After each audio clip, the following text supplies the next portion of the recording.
Hello and welcome to this video in which we'll be looking at a reading comprehension passage from CAT 2020 slot 1.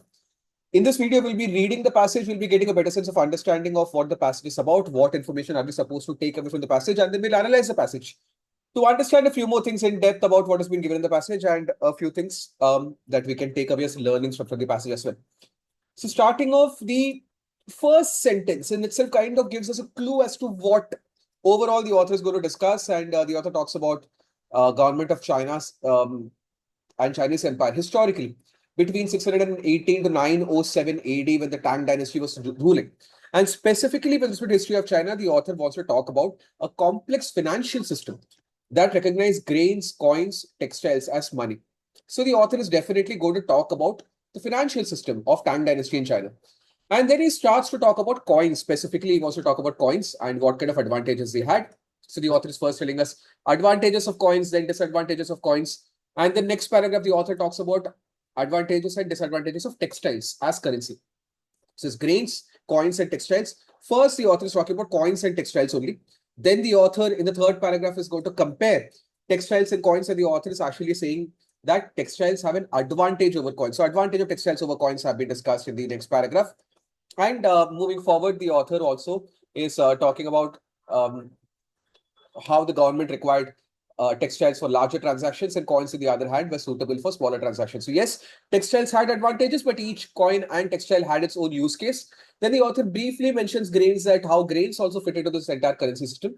And then finally, the author in the last paragraph is comparing the Tang dynasty's currency system to the current currency system that we have.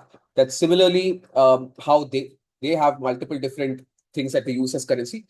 In a very similar fashion, we also have multiple different things that we use, including cash and coins and cards and checks. So the author is drawing a kind of a comparison between the past and the present. So this is what we have to take away from the passage. The passage is not a difficult read at all, because even though the author is not talking about one singular topic of discussion, but every single paragraph at its very beginning is kind of setting the tone of what the author is going to talk about in that paragraph.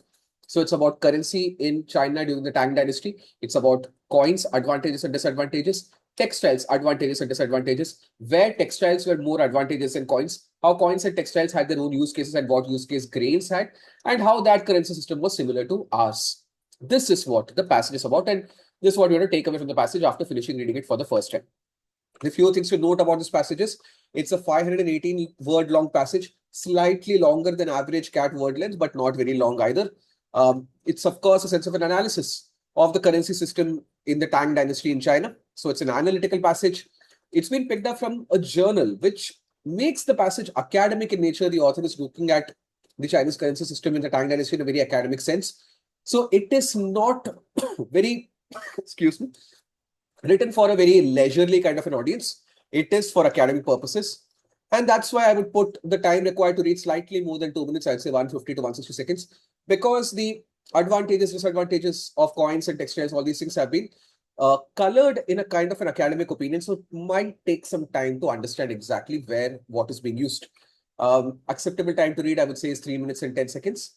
Overall difficulty is easy to moderate. I wanted to put this as easy, but because context is not very Indian, it's Chinese, Tang dynasty you might have never heard of, and a few terms here and there are not things that we might be familiar with. So that's why I'm putting it easy to moderate, but definitely not higher level difficulty than that. And a few things that you can learn from this passage, I think, of course, that is things like what is bolt of silk. When they talk about a bolt of silk, so if you've ever gone to cloth shops, you'll find that the cloth is wrapped around a cylindrical kind of a cardboard thing, and that is what is called a bolt. So that is what is being referred to inside the passage as bolt of silk. So these are the things that you can take away from the passage after reading it for the first time. Stay tuned for the next video in which we'll be looking at the questions and the answers of this exercise. Thank you.